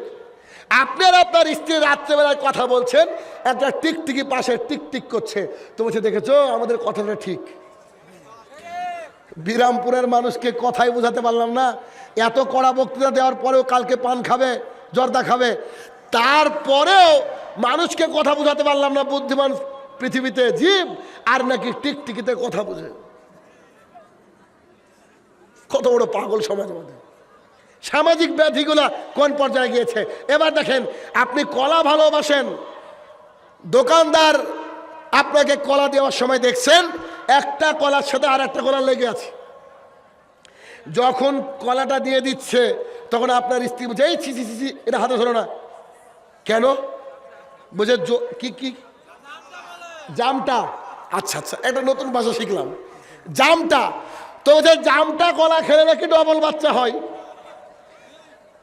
একটা বাচ্চা দেওয়ার মালিক আল্লাহ, দুটো দেওয়ার মালিক জামটা। ঠিক না? তাহলে মানুষ কত পাগল। আরে হিন্দু লোকটা তো পাগল আছে আছে, ও যে দুর্গা দেবীকে সামনে রেখে মন্ত্র পাঠ করছে আর বলছে ওং অন্ধকার বাবা বিশন্তিয়া সম্বুতি উপাস্তে একাম্মম মাম দেবতা নাস্তে নাস্তে নিহিনে কিঞ্চন। নগদ মিথ্যা কথা বলছে, নগদ মিথ্যা কথা বলছে। ও বলছে ওই সব লোক আরো বেশি অন্ধকারের দিকে যায় যারা বানিয়ে পুজো করে। আবার বলছে ভগবান একজন, দেবতা নাস্তে দ্বিতীয় নাই, নিহিনে কিঞ্চন এক চিহ্ন নাই। ভগবান একজন একজন একজন, একটুকু নাই, সামনে 20 জন। এ যেমন পাগল, আপনার স্ত্রীও পাগল। ও কি দেখে না বাড়ির পাশের ওই মেয়েটা এখনো নিঃসন্তানা, তার 20 বছর বিয়ে হয়েছে, সন্তান হয় না, কত জায়গায় ছুটে বেড়াচ্ছে। যদি জামটা কলা খেলে ডবল সন্তান হতো, কেউ কি মিস করতো গো? বলেন। তাহলে এটা হচ্ছে শিরক। প্রচন্ড বৃষ্টি হয়ে গেল, আকাশের দিকে তাকিয়ে পাড়ার চাচা চায়ের দোকানে 70 বছরের বৃদ্ধ বলছে আমি জানতাম বৃষ্টি হবে। ও চাচা কি করে জানলা? ওই যে ওই তারাটা উঠেছিল। শিরক না? কারণ বৃষ্টির মালিককে আল্লাহ সুবহানাহু ওয়া তাআলা। আপনাদের দেশের বিশাল বড় একজন নেত্রী বহু বছর আগে একটা কথা বলেছিল যে এবার দুর্গা দেবী গজে চড়ে এসেছে, তাই আমাদের ফসল ভালো হয়েছে। বলেন ও মুসলমান, মুসলমান, হ্যাঁ? ছি ছি ছি ছি, কত বড় নোংরা মেন্টালিটি হলে ও একজন দেবী যাকে নিজেকে তৈরি করতে হয়, মুখের উপরে মাছি বসলে কিয়ামত পর্যন্ত তাড়াতে পারবে না, সে নাকি ফসল দেওয়ার মালিক। কি অবস্থা! কতটা জাহালাতে আমাদের সমাজ পরিপূর্ণ। ছেলেটা চলে যাচ্ছে পরীক্ষা দিতে, মা বলছে বেটা অ্যাডমিট নিয়েছিস, চট করে খুলে মাকে গালি দিচ্ছে, তুমি পেছন থেকে ডাকলা কেন? শিরক। এটা হচ্ছে শিরক। কেন? প্রয়োজনে ডাকা যাবে না। দাড়িওয়ালা লোক রাস্তা দিয়ে বাইক চালাচ্ছে, খুব গতিতে বাইক যাচ্ছে, একটা বিড়াল রাস্তার সামনে দিয়ে চলে যাচ্ছে, কিছুক্ষণ দাঁড়িয়ে গিয়েছে। কেন? কারণ বিড়ালটা রাস্তা কেটেছে। এটা বোধহয় আপনাদের এখানে না থাকতে পারে। বিড়ালটা রাস্তা কেটেছে, একটু না দাঁড়ালে অ্যাক্সিডেন্ট হবে। আরে ভাই, ওই অ্যাক্সিডেন্টের ভয়েই তো বিড়াল পালাচ্ছে। আর এ বলে দিয়েছে শিরক। আপনার এখানে আস্তে আস্তে বোধহয় একটু আগে কোথাও দেখলাম একটা গাছে গরুর একটা দাঁত নাকি বাঁধা আছে। কেন? গরুর দাঁতে নাকি আপনার তো কাঁঠাল ভালো দিবে, আম ভালো ফলাবে, এর চেয়ে তো চণ্ডীদাস অনেক ভালো। ও যার পুজো করে তার তো চোখ মুখ আছে, আর আমরা যার পুজো করছি চোখ মুখ কিছুই নাই। ঠিক না? এ হচ্ছে পরিস্থিতি, এ হচ্ছে পরিস্থিতি। তাহলে এই যে সামাজিক ব্যাধি, এই যে আমাদের সমাজে চলে যাওয়া ব্যাধি, এই ব্যাধির কারণে আমরা যে কখন মুশরিক হয়ে যাচ্ছি।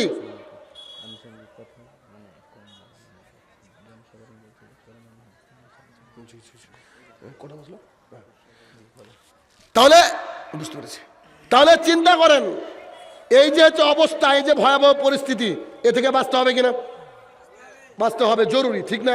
এবার দেখেন, আপনাকে দেখাই মুসনাদে আমাদের হাদিস।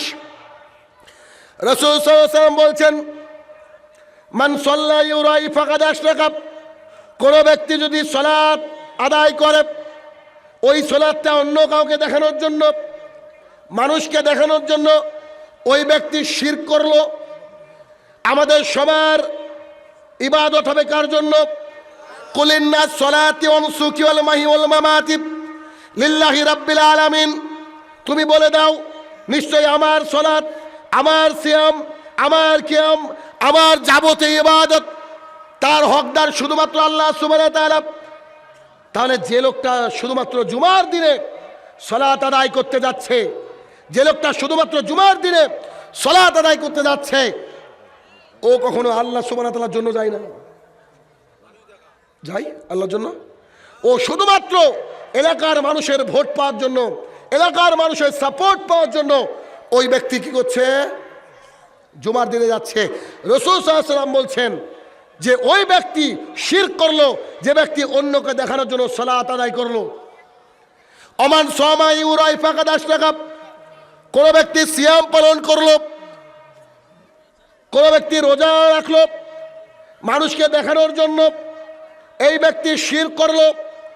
আর শিরককারী ব্যক্তি যদি খাস তওবা ছাড়া মারা যায়, তার থাকার জায়গা জাহান্নাম। সূরা নিসা সূরা নম্বর 4 আয়াত নম্বর 48 এবং 116।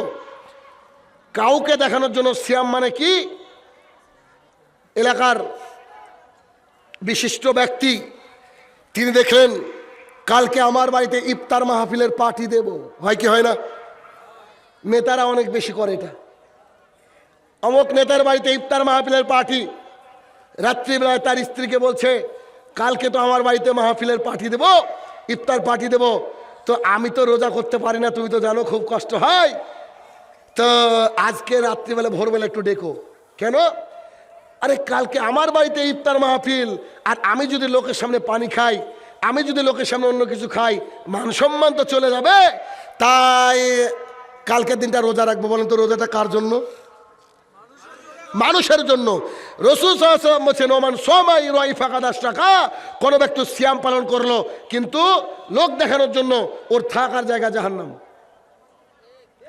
ওমান তাসাদ্দাকা ইউরাই ফাকাদ আশরাকা, কোন ব্যক্তি দান করলো, মাদ্রাসায় হোক মসজিদে হোক, মানুষকে দেখানোর জন্য দান করলো।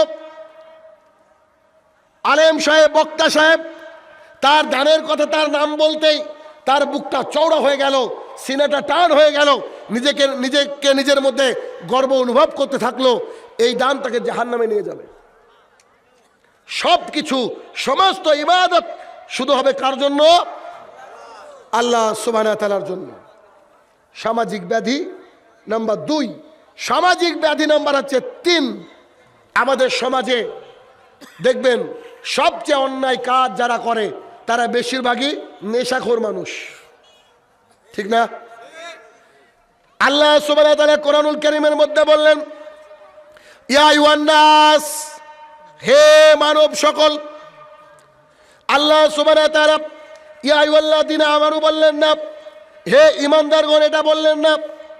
তিনি বললেন, ইয়া আইয়ুহান নাস কুলু মিম্মা ফিল আরদি হালালান তাইয়্যিবা ওয়া লা তাত্তাবিউ খুতুওয়াতিশ শায়তান।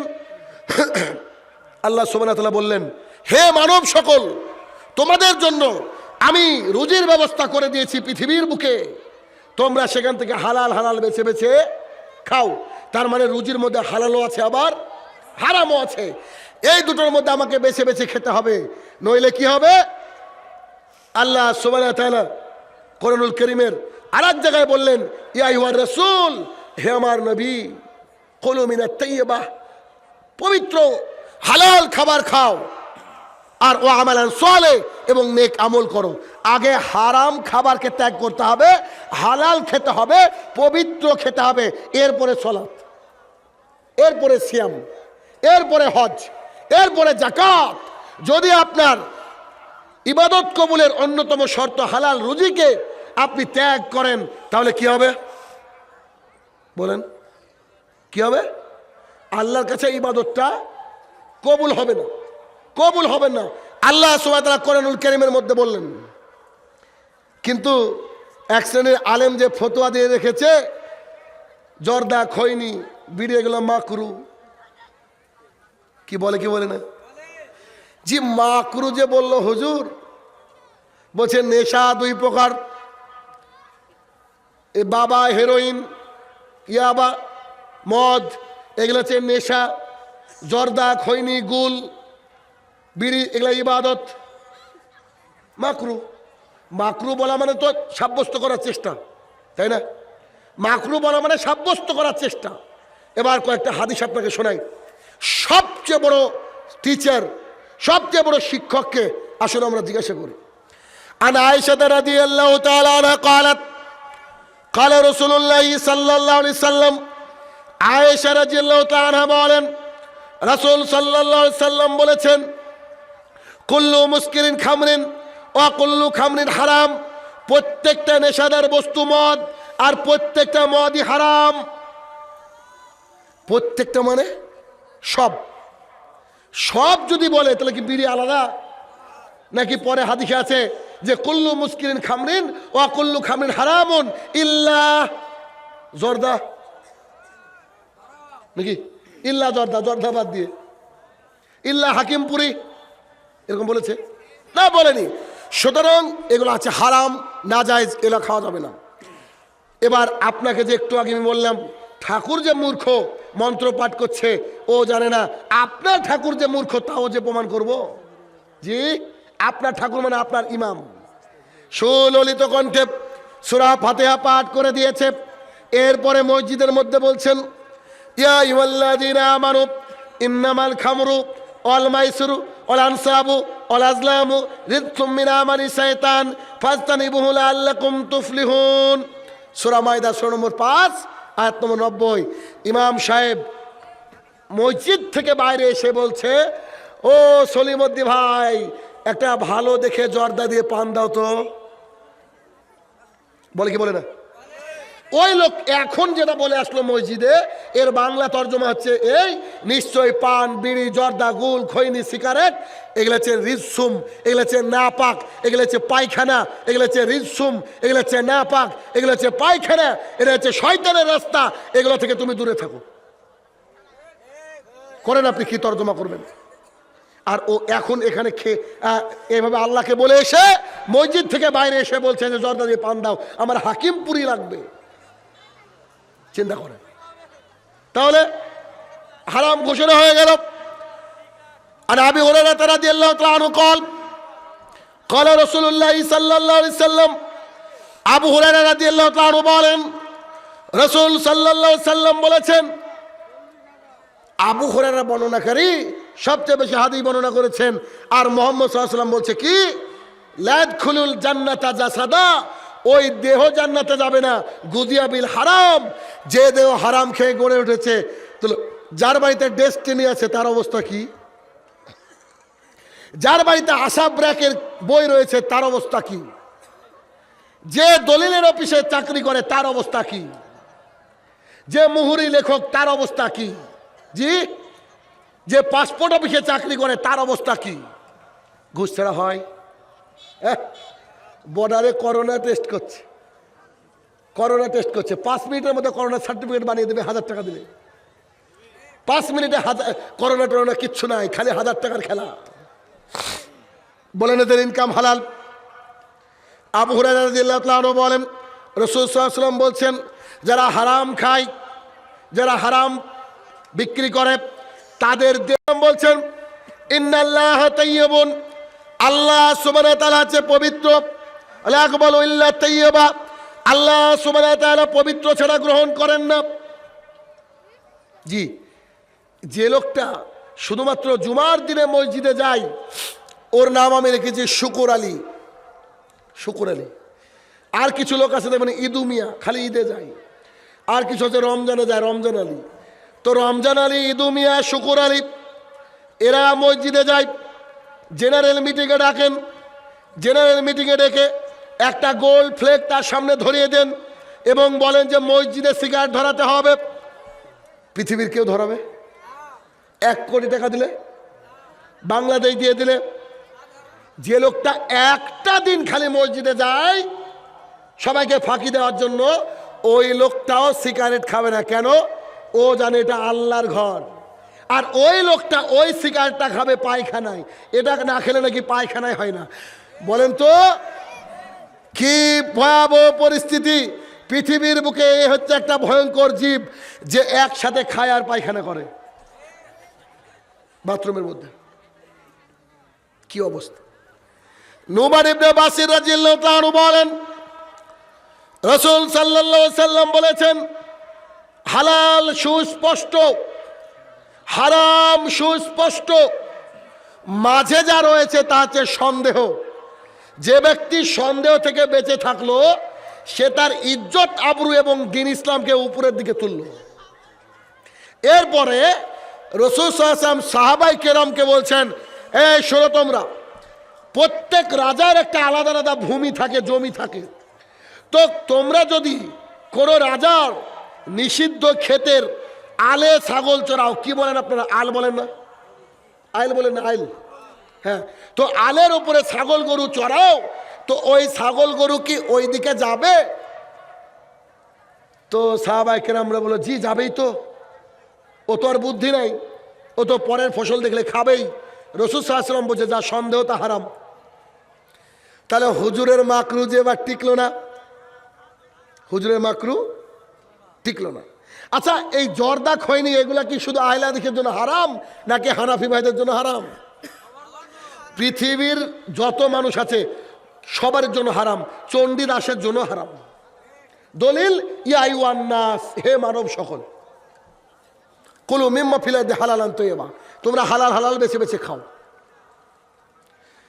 তাহলে কি করতে হবে?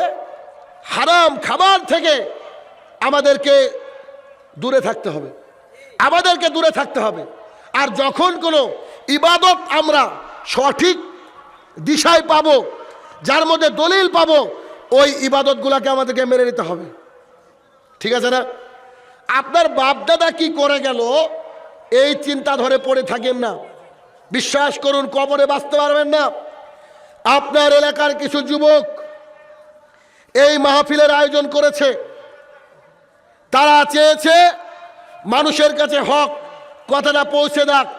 আর হক চিরকালের তিক্ত একটা জিনিস, আপনার কষ্ট হবে কিন্তু মানলে আপনার পরকাল সুন্দর হয়ে যাবে।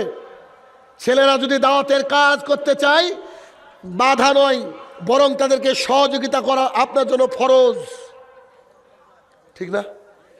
কই ঠিক তো বললেন না? কারণ দাওয়াতের কাজ যদি না করে একটা জাতি অন্ধকারের মধ্যে নিমজ্জিত থাকে। অতএব যারা দাওয়াতের কাজ করতে চায় তাদের কথা শুনুন, যদি কোরআন এবং সুন্নাহ থেকে কথা বলে সেগুলোকে মেনে নিন। আমি যে আপনার সামনে আলোচনা পেশ করলাম, আমি কি কোরআন হাদিসের বাইরে কোনো কথা বলেছি? শুধুমাত্র উদাহরণটা আমার জন্য আমি দিয়েছি, কারণ উদাহরণ না দিলে তো আপনি বুঝবেন না। কিন্তু দুঃখের বিষয় কোথায় জানেন? আজকের এই সুন্দর আলোচনা শোনার পরেও, প্রত্যেকটা দলিল রেফারেন্স দিয়ে আলোচনা শোনার পরেও, কালকে ওই চায়ের দোকান যার নাম রেখেছি মিনি সংসদ ভবন, আছে না মিনি সংসদ ভবন? এই চায়ের দোকানে দাড়িওয়ালা দাড়ি পাকা লোকগুলা ওখানে বসে বসে চর্চা করবে আর বলবে না কথা তো ঠিক বললো, এত কড়া করে কথা বলে নাকি, বলবে না? 1 নম্বর। কিন্তু 2 নম্বরে যে কথাটা বলবে একদম গ্যারান্টি বলবে, লিখে রাখেন আপনি, এই কথাটা বলবে কি, আরে সবারই বক্তৃতা শুনলাম, তাহলে কি আমাদের বাপ দাদা কি ভুল বুঝতো নাকি? বলবে না? আমাদের বাপ দাদা এতদিন কি করেছে?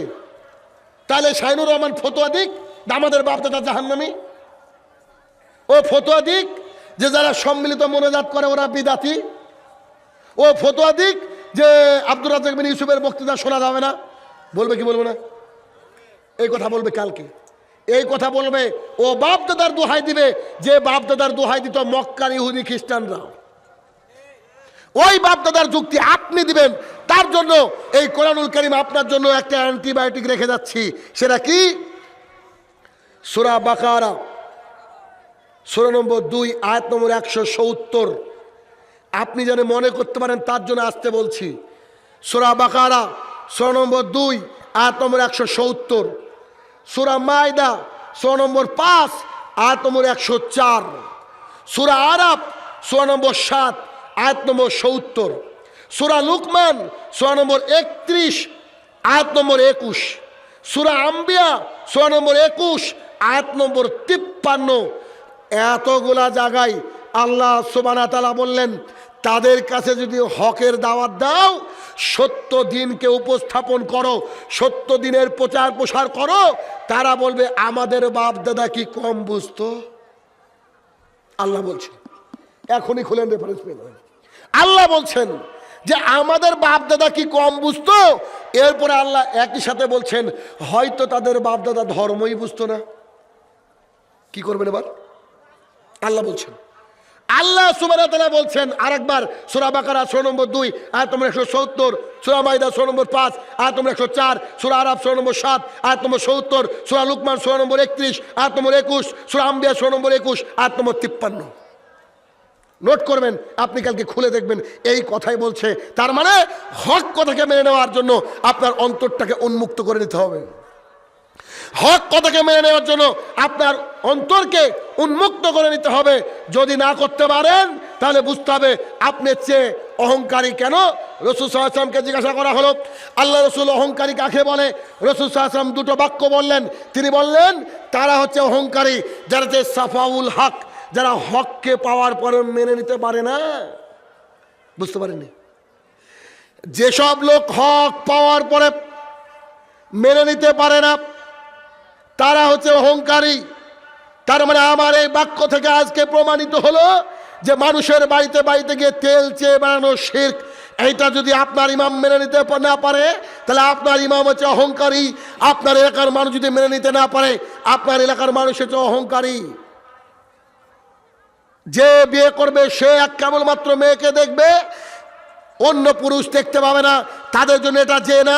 আবু হুরায়রা রাদিয়াল্লাহু তাআলা আনহু বলেন রাসূল সাল্লাল্লাহু আলাইহি ওয়াসাল্লাম বলেছেন চোখের জেনা চোখ দিয়ে দেখা, কানের জেনা কান দিয়ে শোনা, আর পায়ের জেনা ওইদিকে ধাবিত হওয়া, হাতের জেনা হাত দিয়ে ধরা। এই দলিল পাওয়ার পরেও যদি কোনো দোলা ভাই, কোনো বাবা, কোনো বন্ধু সার্কেল অন্য জনার মেয়ে দেখতে যায়, এটা হচ্ছে আপনি অহংকারী, সাফাউল হক। আপনাকে আমি বললাম তাবিজ ব্যবহার করা শিরক, আপনাকে দলিল দিলাম মুসনাদ আহমদ 4 নম্বর খণ্ড 256 নম্বর পৃষ্ঠা। এইটা দেখার পরেও যদি আপনি তাবিজের ব্যবসা করেন, তাবিজ জাতিকে দিয়ে ব্যবসা করতে থাকেন, আপনার আখিরাতকে নষ্ট করতে থাকেন, তাহলে আপনি হচ্ছে সাফাউল হক, আপনি হচ্ছে হক প্রত্যাখ্যানকারী, আপনি হচ্ছে হক প্রত্যাখ্যানকারী, অর্থাৎ আপনি হচ্ছে অহংকারী, আপনি হচ্ছেন অহংকারী। আর এতগুলা কথা বললাম, শেষে কতগুলা রেফারেন্স আপনাকে দিলাম, তারপরে যদি আপনি বলেন আরে শাহিনুর রহমান কি বলবে, আমাদের বাপদাদা কি কম বুঝতো, আমাদের ইমাম কি কম বুঝতো, আপনি যদি এই বাক্যটা বলেন, রাসূল সাল্লাল্লাহু আলাইহি ওয়াসাল্লাম পরের বাক্যে বললেন ওয়ান্তুন নাস, যারা মানুষকে হেয় প্রতিপন্ন করে ওরা হচ্ছে অহংকারী। অহংকারী কাকে বলে? যারা হককে প্রত্যাখ্যান করে তারা অহংকারী। অহংকারী কাকে বলে? ওয়ান্তুন নাস, যারা মানুষকে হেয় প্রতিপন্ন করে, যারা মানুষকে তুচ্ছ জ্ঞান মনে করে। আপনাকে আমি বলছি যে মানে বুখারী শরীফ থেকে শুরু করে আবু দাউদ, তিরমিজি, নাসাই, মুসলিম শরীফ সমস্ত কিতাবে রয়েছে যে ব্যক্তি সালাত আদায় করলো, সূরা ফাতিহা পড়লো না, ওর নামাজ হলো না। আপনি বলছেন আমি আবু হানিফা রাহমাতুল্লাহর অনুসারী, আলহামদুলিল্লাহ আপনার চেয়ে বেশি আমরা অনুসারী, আপনি মানেন। তবে আপনি বলছেন যে ইমামের পিছনে সালাত আদায় করছি 60 বছর ধরে, একদিনও সূরা ফাতিহা পড়েনি। আমি বলছি আপনার একদিনও নামাজ হয়নি, আমি বলছি একদিনও নামাজ হয়নি। কারণ এই আল্লাহর জমিনে সবচেয়ে অথেন্টিক কিতাবের নাম হচ্ছে কোরআন, আর তারপরে সবচেয়ে ভালো কিতাবের নাম হচ্ছে বুখারী। যিনি বুখারী লিখছেন তিনি লিখছেন জৌজুল কিরাত, 300-350 খানা হাদিস তিনি আনছেন, আর বলছে লা সালাত লিমান ইকরা বিহি ফাতিহাতুল কিতাব, যে সূরা ফাতিহা পড়লো না ওর নামাজ হলো না। এই বাক্য শোনার পরে যদি আপনি আপনার জাহালাতপূর্ণ হুজুরের কথা শুনে মেনে চলেন, তাহলে বলতে আপনি সাফাউল হক, হককে প্রত্যাখ্যানকারী, আপনি হচ্ছে অহংকারী। আবু হুরায়রা রাদিয়াল্লাহু তাআলা আনহু বলেন, রাসূল সাল্লাল্লাহু আলাইহি সাল্লাম বলেছেন যে ব্যক্তি পায়ে পা কাঁধে কাঁধ মিলিয়ে সালাত আদায় করবে, তার কিয়ামতের মাঠে আল্লাহ সুবহানাহু ওয়া তাআলা তার জন্য একটা জান্নাতের ব্যবস্থা রেখেছেন। জান্নাতের মধ্যে মধ্যবর্তী জান্নাতের জায়গা, তার জন্য একটা ঘর নির্মাণ করা হবে। আপনি যদি নিজেকে অন্য কারোর অনুসারী মনে করে এটাকে হককে প্রত্যাখ্যান করেন, তাহলে বুঝে নিতে হবে যে আপনি সাফাউল হক, আপনি চেয়ে অহংকারী। ভালো পোশাক পরলে অহংকার হয় না, ভালো জুতো পরলে অহংকার হয় না। হক মানে আপনাকে আমি বললাম, আপনি হককে প্রত্যাখ্যান করলেন। আমি আপনাকে বললাম, ও মাস্টার ডিগ্রি পাস টিওনো, আপনাকে বলছিলাম আপনার প্যান্টটা কেন টাকনুর নিচে? রাসূল সাল্লাল্লাহু আলাইহি ওয়াসাল্লাম বলেছেন, মুসলিম শরীফ হাদিস নম্বর 195, যার প্যান্ট টাকনুর নিচে যাবে ওর থাকার জায়গা জাহান্নাম। আপনি বলছেন রাক্তর হাদিস, আপনি চেন সাফাউল হক, হক প্রত্যাখ্যানকারী। তাহলে ছেলেগুলা দাওয়াতের কাজ করছে, এদেরকে দাওয়াতের কাজ কি করতে হবে? করতে দিতে হবে। আজকের আলোচনার শেষ হাদিস, আজকের আলোচনার শেষ হাদিস সেটা কি? আবু হুরায়রা রাদিয়াল্লাহু তাআলা আনহু বলেন, রাসূল সাল্লাল্লাহু আলাইহি সাল্লাম বলেছেন, এই পৃথিবীর বুকে কোন ব্যক্তি যদি একজন ব্যক্তির অভাব দূর করে দেয়, দারিদ্রতাকে ঘুচিয়ে দেয়, আল্লাহ সুবহানাহু ওয়া তাআলা কিয়ামতের মাঠে তার বিপদ সময় থেকে বিপদ সময়কে আল্লাহ সুবহানাহু ওয়া তাআলা সরিয়ে দেবেন। একই হাদিসে রাসূল সাল্লাল্লাহু আলাইহি ওয়াসাল্লাম বলেন, কোন ব্যক্তি যদি কোনো অসহায়ের খোঁজ খবর নেয়, পৃথিবীর কোনো জুলুমকে ঠেকানোর চেষ্টা করে, নিজের জুলুম থেকে মুক্ত থাকে, আল্লাহ সুবহানাহু ওয়া তাআলা কিয়ামতের মাঠে অনেক জুলুম থেকে বেশ কিছু জুলুম আল্লাহ সুবহানাহু ওয়া তাআলা সরিয়ে দেবেন। রাসূল সাল্লাল্লাহু আলাইহি ওয়াসাল্লাম বলেন, কোন ব্যক্তি যদি দাওয়াতের কাজ করে, মানুষকে জাহান্নাম থেকে দূরে জান্নাতের দিকে কথা বলে, ধরেন আজকে যুবক যারা আয়োজন করেছে তাদের ব্যাপারে এই হাদিস, রাসূল সাল্লাল্লাহু আলাইহি ওয়াসাল্লাম বলছেন, যারা মানুষকে জান্নাতের পথে আহ্বান করে, যারা আহ্বান করে তাদেরকে আল্লাহ সুবহানাহু ওয়া তাআলা অন্য রাস্তা থেকে ঘুরিয়ে জান্নাতের দিকে রাস্তার জন্য সিলেকশন করে নেন। জি, তাহলে অন্তর্দ্বন্দ্ব, কলহ, মাসলা মাসাইল, সমস্যা সব থাক, কিন্তু দাওয়াতের কাজ করতে হবে, দাওয়াতের কাজ করতে হবে। আর দাওয়াতের কাজ করেন না বলে সমাজের মধ্যে এত ব্যাধি। আল্লাহ সুবহানাহু ওয়া তাআলা এতক্ষণ যা বললাম আমাকে সহ সবাইকে মেনে চলার তৌফিক আদা করো, আল্লাহুম্মা আমিন। কিছুক্ষণ আগে একটা নিউজ পেলাম, আগামীকাল থেকে বোধহয় সমস্ত মাহফিলকে বন্ধ করে দিল আপনাদের দেশের সরকার। কালকে বন্ধ করে দিল, একটু আগে নিউজ পেলাম। আমার কালকেও প্রোগ্রাম ছিল, তরশুও প্রোগ্রাম ছিল, সালাফি কনফারেন্সও বোধহয় বাতিল। এজন্য দোয়া করবেন আমি যেন ইন্ডিয়াতে পালিয়ে যেতে পারি, মানে বাড়িতে যেতে পারি। আটকে গেলে ভাই অসুবিধা, অনেক দিন হয়েছে আসা। আল্লাহ সুবহানাহু ওয়া তাআলা যেন আমাদের যাত্রাপথকে সুগম করে দেয়, আল্লাহুম্মা আমিন। হে আমার প্রতিপালক, যারা এই মাহফিলের আয়োজন করেছে প্রত্যেকে যেন তোমার রাস্তায় থাকতে পারে মরার আগ পর্যন্ত, সেই সুব্যবস্থা তুমি করে দাও, আল্লাহুম্মা আমিন। হে আমার প্রতিপালক, যারা কবরের তলে শায়িত, জানি না কি হালে রয়েছে, আল্লাহ তাদেরকে ওই হাল থেকে মুক্তি করে তুমি জান্নাতের সুবাতাস তাদের উপর দিয়ে বইয়ে দাও, আল্লাহুম্মা আমিন। হে আমার প্রতিপালক, এই জালসা কমিটি প্রত্যেক বছর যেন দাওয়াতের ময়দানে দাওয়াতের কাজ করতে পারে, সেই